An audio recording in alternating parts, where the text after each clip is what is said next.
Okay, ladies and gentlemen, hello! Welcome to, I never know what map this is, Sacred Valley. This is a gameplay analysis, because it's been way too long since I've done one. You guys have been hungering after more commentary, so we're doing a gameplay analysis here. And this is not going to have any particular objective for the gameplay, because it is a pure analysis. I'm going to talk about what we do and why we do it. Me and Jadek here, both in the Object 140 now. This is the encounter variant of Sacred Valley, so it does affect our playstyle because we can take a far more aggressive stance at the start of this game. As you see us doing here, this is a good maneuver to pull off in your, I was going to say lights, but I mean your high tier mediums and your faster heavy tanks, because what this maneuver that we're about to do does is it cuts off the entire enemy team's assault.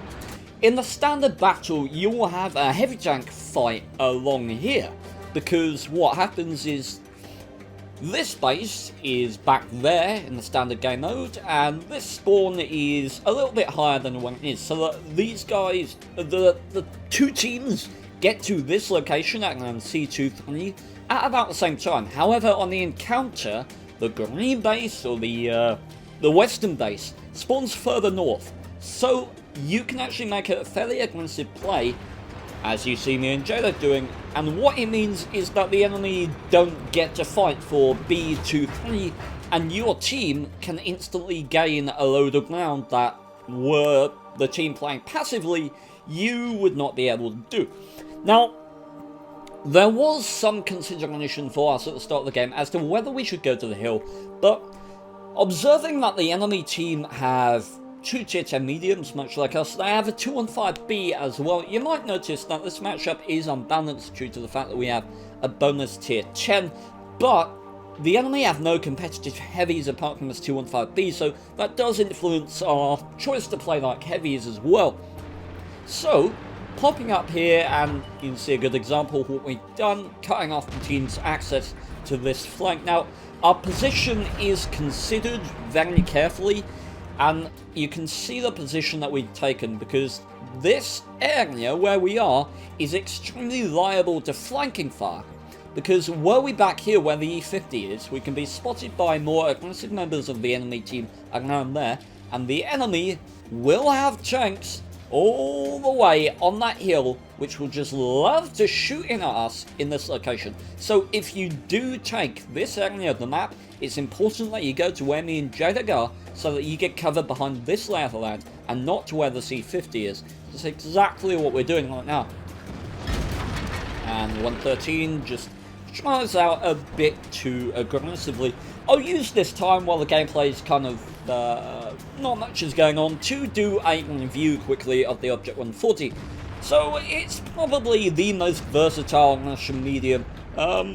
It doesn't have the gun stabilization disadvantages that the Object 430 has, and it doesn't have the armor and gun depression disadvantages that the T62A has. It is an all-round versatile vehicle. 6 degrees of gun depression, that's the most that you'll find on these Russian mediums, with both T62A and the Object 430 having 5 degrees, although some people think that the 430 has 4, it doesn't, it has 5, so T62A and the 430 are the same. Top speed of 55, which obviously the T62A is the slowest of all of them, with a top speed of 50, but T62A actually has a better traverse speed, and there's a couple of other soft stats that are different, like 2 seconds aim time on the G62A as opposed to 2.1 here on the Object 140, as well as it being 0.01 more accurate at 0.24 accuracy as opposed to 0.25 that you got here on the Object 140. 264mm of pen, 330 with premium and 50 with HE. That's across all of the Russian mediums here, tier 10. You got 100mm of frontal armor on T62A and the 140. 430 is 120 at the front. That does give it a significant advantage, although it not being angled as well as the 140 here. The 140 will get pretty much 200mm plus of armor on the upper plate, which is impressive when compared to the T62A, which will get about 175. So Target armor is fairly good, but the top target, it shares the weak spots with the T-54, its predecessor, which for the target is quite weak if you're below your opponents. So, I think that's all I want to cover about these vehicles, I think. 38 tons, 590 horsepower. What else do you need to know? Alright, ladies and gentlemen, the maneuver that we're making now is difficult because we had a choice. Now, obviously we want to dig these guys out. That's the main objective of this push here. Skoda is on the flank, but we've noticed our TVP is going for him. And our TVP will also, if he attacks that guy, be distracting the TDs up here. But we cannot go around this side, because as soon as we get spotted and engaged there, we just get massacred by the TDs on their hill. So, we have to make this engagement frontal, and I push up all the way to this location below the 215B, so that I can get cover from TDs that are shooting across from the southern hill here. And you're about to see some lovely platoon work with JDEC here. I do bounce my first two shells that were poorly aimed off of the T-54E1, but I move a little to the left to get space so that JDEC can work his... Yep, I'm moving there so that JDEC can work his gun depression. And what shall we handle this T-54E1? We weren't talking about this. We weren't thinking, okay, we weren't saying, okay, you go, I'll go, I'll go. You know, it's just a matter of the fact that me and JDEC have played together so much. We have played so much World of Tanks together that we just do this instinctually. So I get a tracking shot off initially to track him in place. JDEC takes one. I take one. JDEC goes out again. Takes one. I go out again. Take one. And that's just perfect platoon play. 215B gets a shot off, and I know that I can't afford to wait around while I got health, and this 215B is in a difficult situation. Now, you know, the 215B is among the worst heavy tanks for medium to rush because it's got such critical DPM, and if I keep making shots like that, it's going to be even worse. And yep, I keep making shots like that, wiggling my cupola and tilting my upper plate upwards in the hope of getting a bounce. You can see what I'm doing here. I mean, talent of the 215B is here, so he's going to have a pretty difficult shot on my lower plate, but 215B, 0.23 accuracy and 1.7 second aim time. That's, yeah, he's probably going to hit that anyway. But 215B seems to rage out and goes straight after JDEC, who of course tracks him up in the air. And yeah, cleaned up this flank very, very nicely indeed. And there was some good platoon play, but this game is far, far from over, because although we did perform very elegantly and eloquently on that side of the map, the enemy still have access to the hill. And we know things, do we not? We know things about what happens when people have the high ground in World of Tanks. They win! So, this game is going to be absolutely fascinating. Let's watch it. And I should be able to help you guys keep up with what's going on, because in this game, while we were playing it, me and JDEC could hardly keep up. We decide that this WZ is probably going to have a hard time killing this T-4, so we start shooting the buildings down, but then JDEC calls out Leo. I nearly ran him off of his shot. And we start unloading onto the houses in the hope of breaking through to get a shot into this T-4, because, hell, 5.5 seconds reload will get him eventually. So we just keep shooting, and then WZ magically takes him out anyway. Now, not thinking I'm spotted there, I move out, and I'm extremely lucky to bounce a T110E3 shell with 295mm of pen off of my upper plate. What I guess that's a combination of the extreme angle that it hit at, as well as the distance that the shell had to travel. We're almost at, I would say that's maybe 600 meters almost there, so maybe 500, 550, but yeah, that's a hell of a long distance shot. So pen would have gone down to somewhere around maybe 260 by the time it hit my armor, I would suppose. And so, taking the time while that guy's reloaded to close the distance, You see him up on the high ground there, and I'm thinking maybe I can shoot up into his lower plate. As we know, T1 only 305mm of frontal armor, the most heavily armored frontal tank in the game. And you can see the enemy consolidating their position. They really are making the most of that aggressive high position that they have, and they are kicking our team's arse because they've got the highland. And this is difficult for me and JDeg at this point. You can see JDeg is off on his own at this point, but I pop up on the side of the Skoda and I go for the dry wheel shot because I want to keep him in place to secure the kill, but it doesn't repair, and I'm gonna let him get out of that situation alive. And so JDeg, knowing that it's pointless to go alone, is falling back, and I'm gonna group up with him. And now it may look like the teams are fairly equal, but the enemy have a massive advantage here. And do I need to tell you why they have an advantage? Because they're up there. Whatever we do, if we attack these guys, we're going to be spotted first, and they can always dictate the combat with us. I won't go into this again. I state this over and over again. High ground is better than low ground in every single situation. Doesn't matter what tank you're in, it's better to be above your opponents than below them. And the M103 evidently does not know that, yellowing out into the open, giving us a very easy chance to pick up some damage and a free kill for the Waffenträger half E100 there. And me and JDeg, at this point, we've already established that we can't attack the enemy because of the positions that they have and how healthy those tanks are that they've got. I mean, that Waffle looks like he was coming down to try and pick up JDeg. He does take a battering for that, but me and JDeg both taking more defensive positions because the enemy have an advantage, and these are not bad players we're playing against. We've got some really fierce competition here, and so it's all going to be a matter of how well we can play together as a platoon, because that is the advantage that we have. We are platooned, and these guys are solo. Let's go. The T50 starts to put pressure on the cap.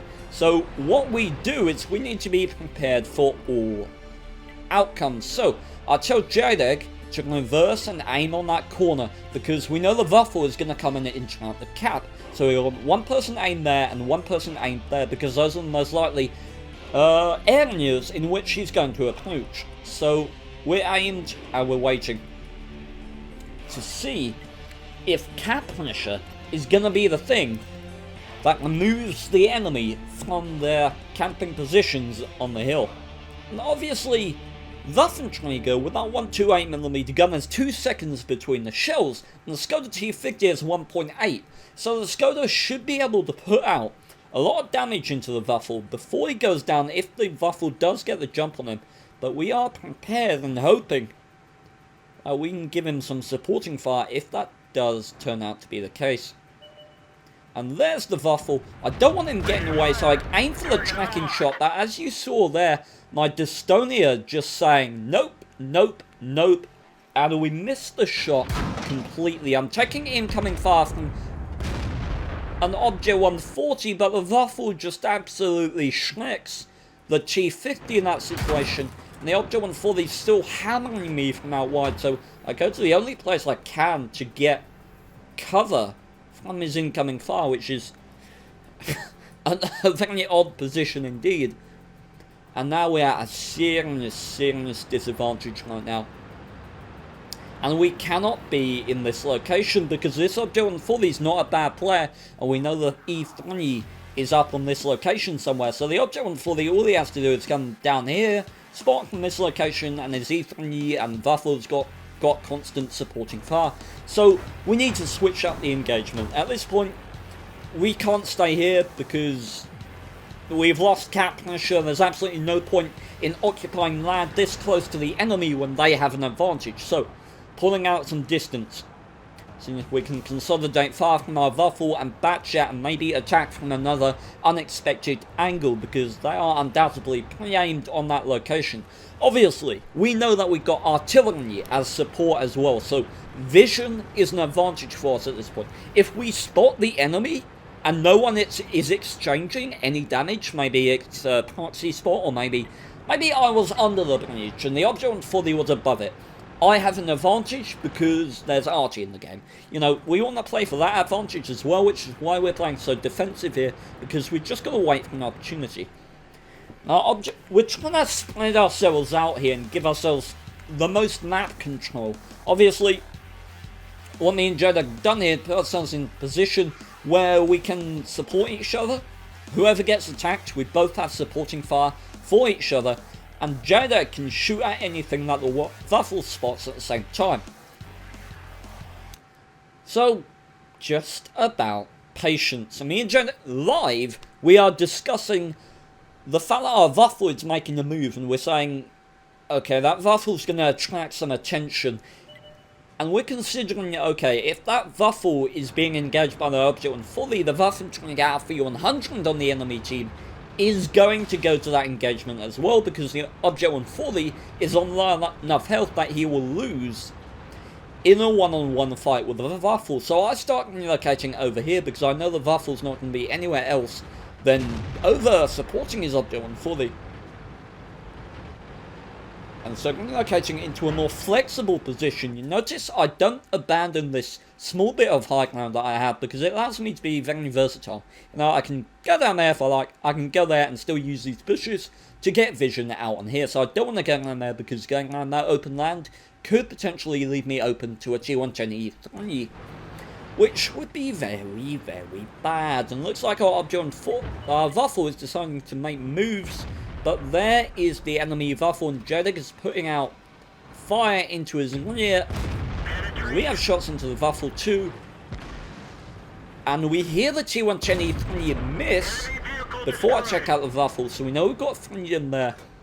And Jedek is reversing into a more defensive position because he knows that the object on fully is going to be attacking him. So the T110E3 fires once again. And I was taking this position for fear that the object on fully was coming all the way around the top. So I was aiming there, but Jada does well, gets the first shot off. Now, knowing that I'm not spotted, I'm going to go all the way up high. Now, we've got protocols for engaging this guy. Obviously, there's 2 of us attacking him. There's a Waffle in close proximity, and there's Archie. So, we're saying to each other, if you spot him, just chill, because we have an advantage. 1, we have Archie, who's going to be aimed on the corner, so if you can suck him out around the corner, he's going to die. 2, you have me, who is going to come up in, or I have Jadek, who is going to come up behind him. So, if we encounter him, our objective is to play passively if we can. As it happens, Jada getting the best of that engagement, and the Waffle locating closest to us as well. Alright, it's a good performance so far. And now we're deciding we're going to go up. We're going to go out the hill from 2 separate angles, because obviously T110E3, 305 at the front, but at the side 76, at the rear 38. So we get the sides of this vehicle. We want to have 2 angles, otherwise we can't do anything. And obviously it's the same idea. We know that if we permanent track him, or we just get him proxy spotted, then we have an RT advantage, so playing for that as well. Something that we've got to consider in this endgame situation. And apparently, Wargaming gives Jadek protection. And that's why he bounced.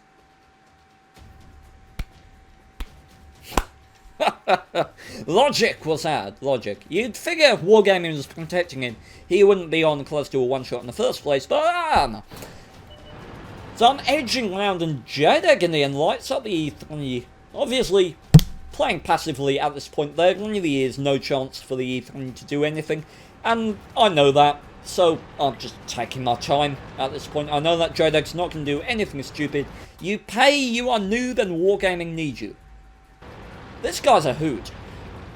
And so I'm taking my sweet time as I climb to the top of the hill here to get another angle on the E3, because Jadek is just chicken to kill. Camping when you have more tanks. do you think this object on fully has any idea? Do you think he's just raging? He's a good enough player to know that Is he a Reno? Is he a late stage Reno? You know what, for my own peace of mind, I'm gonna have to look up that guy's stats and just see if he's a Reno or not. Because you can tell when you look at people's stats, but... yeah, I mean... this is... we do get the track with that shot, and then start aiming for the Reno, hoping for potentially an engine fire as well. But... yeah, Jeddah can't spawn him out at the moment because he will get tracked most likely, but doesn't matter. We get the perma track off and take him out. And that was a nice display of teamwork and adaptive play. You saw during this game a decent switch from aggressive play to defensive play, depending on how the game called for it, and some good platoon work as well. I just feel like a lot of players in World of Tanks, they have so much trouble switching from mentalities in their games. They either start aggressive and stay aggressive throughout the entire game and get themselves killed at the end because the enemy have better positions, or they play defensive and they play defensively for the entire game even when it's not called for it. But so hopefully this should give you a good example of adapting your playstyle throughout the game, because it was aggressive, then it was defensive, and then it was aggressive again. So, gentlemen, hopefully you found the gameplay helpful, and until next time, farewell.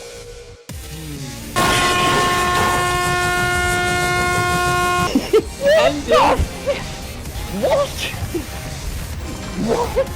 How is that a thing? Now I can focus on my gameplay. Medic! I will.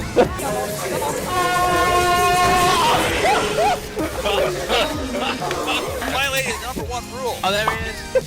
He's camping. Get him.